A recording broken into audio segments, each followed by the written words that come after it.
রাশিয়ার সঙ্গে দীর্ঘ যুদ্ধের ফলে ইউক্রেনের সেনাবাহিনীতে তৈরি হয়েছে তীব্র জনবল সংকট। আর এই ঘাটতি পূরণে দেশজুড়ে সক্রিয় হয়ে উঠেছে সেনা ও পুলিশ সদস্যদের সমন্বয়ে গঠিত কনস্ক্রিপশন পেট্রোল। অভিযোগ রয়েছে তারা রাস্তাঘাট, গণপরিবহন, মেট্রো স্টেশন, নাইট ক্লাব, এমনকি বিয়ের অনুষ্ঠানেও হঠাৎ হানা দিচ্ছে 25 থেকে 60 বছর বয়সী পুরুষদের খুঁজে বের করতে।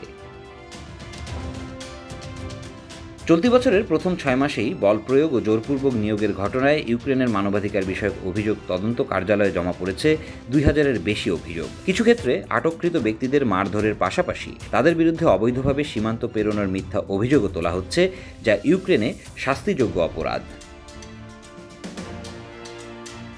ধারণা করা হচ্ছে সেনা নিয়োগ এড়াতে দেশজুড়ে কয়েক লাখ পুরুষ আত্মগোপনে রয়েছেন, যার প্রভাব পড়ছে দেশটির শ্রমবাজারে। নির্মাণ, কৃষি, রেস্তোরাঁ ও পরিবহন খাতে দেখা দিয়েছে কর্মীর সংকট।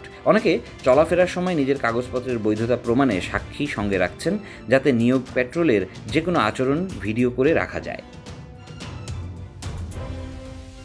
যারা সেনা নিয়োগের দায়িত্বে আছেন তাদের মধ্যে অনেকেই সাবেক সেনা সদস্য। অভিযোগ রয়েছে এদের মধ্যে অনেকেই পোস্ট ট্রমাটিক স্ট্রেস ডিসঅর্ডারে ভুগছেন এবং নিয়োগ এড়ানো ব্যক্তিদের অপমান বা নির্যাতন করতে দ্বিধা করেন না।